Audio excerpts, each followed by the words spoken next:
first, Roger begins with Psycho 3. Well, after the original Psycho came out in 1960, Anthony Perkins turned down all kinds of offers for a sequel for more than 20 years. And, of course, you couldn't have a sequel without Anthony Perkins as Norman Bates. Then 2 years ago, Perkins agreed to make Psycho 2, which was an okay movie on its own terms, although, of course, it wasn't any comparison to Hitchcock's classic. Now comes Psycho 3, this time directed by Anthony Perkins, as well as starring him. And this is a much better movie than Part 2. In fact, if you love the original Psycho, you might want to see this one, because this movie is especially interesting in the way it reveals some of the secrets of Norman Bates' obsessive relationship with what remains of his mother. Here's a scene from early in the film.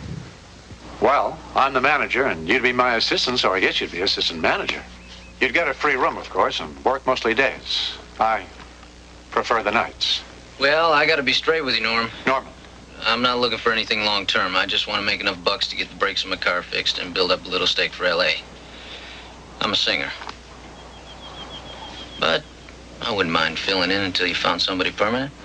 I just won't be staying around too long.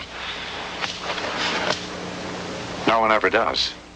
Another visitor to Bates Motel country is a woman journalist who's doing a story on mental patients who have returned to the community, and she wants to get Norman Bates' story. Aren't you the least bitter about what Lila Lumens tried to do to you? I understand. My cure couldn't cure the hurt I caused. My return to sanity didn't return the dead.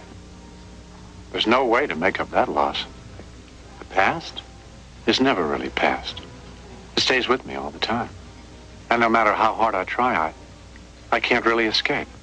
It's always there, throbbing inside you, coloring your perceptions of the world and sometimes controlling them. Norman Bates does kill again in Psycho 3, but the local sheriff remains one of his main supporters, even in this macabre scene. There was still no reason to get so riled up and go running off like that. Well, we'll leave you alone now. Again, I'm sorry. That's not good enough, Sheriff. You just can't let it lie. I'm letting it lie, and so are you understand? Until I have evidence to the contrary, that young lady and Mrs. Spool are both missing persons cases. Aren't you going to take him in for questioning or anything? Why don't you drag the swamp? That's where he dumped the last bodies. Don't tell me my job, Miss Venable. Well, somebody has to. You're not going to let him go. Despite all your glib insinuations, I don't have one iota of proof that he's done anything. I love that moment when he puts the blood-stained ice cube in his mouth and Perkins goes. In fact, Perkins does things with his mouth and eyes better than any other actor in the history of horror films, I think. The key to Psycho 3 is, of course, Norman Bates, Anthony Perkins, and in his first directing effort, Perkins shows that he knows Norman better than anyone else. He doesn't make the movie a freak show, but instead he develops some sympathy for Norman in a perverse way. Here's a man that's driven by demons that we can only imagine and uncertain of his connections with the real world. By this point, Hitchcock's original Psycho has become such an official classic that any movie named Psycho 3 is going to be routinely criticized in comparison with the Hitchcock film. All I have to say is no matter what you call this movie, Anthony Perkins has made a very good, very scary horror film, and in scenes like the one with the ice chest there, one that's very much in the Hitchcock spirit. I liked it. That's a cute scene. I didn't get scared by the film. I was turned off by some of the violence, and I won't, of course you're not saying it compares with the original. It just sort of laid there for me. I didn't think it was bad. I just didn't care to see it. It didn't interest me.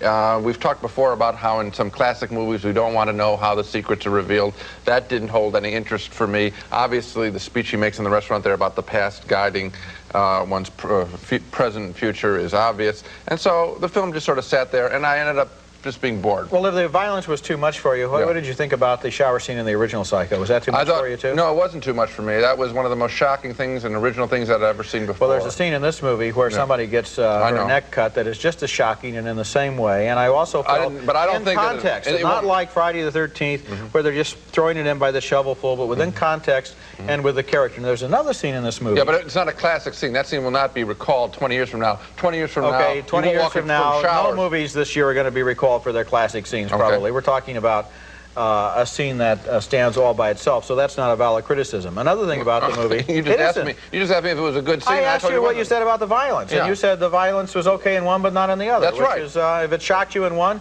and didn't shock you in the other, then... No, obviously there can be violent films where you accept the violence. For example, Halloween is an extremely violent film that I thought was very well done. Psycho is another.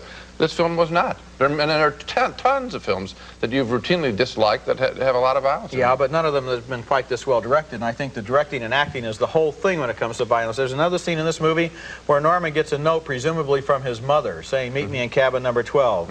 And there's a long traveling shot as he walks the whole distance to that room, with the camera showing in his eyes and on his mouth and in his face such a play of emotions that it's absolutely fascinating. I think this is a much better movie than you're giving it credit for. Well, there's no question that you think it's so, and I disagree. We split on Psycho 3. Roger thought it was a very effective thriller in its own right, but I thought it sort of went flat.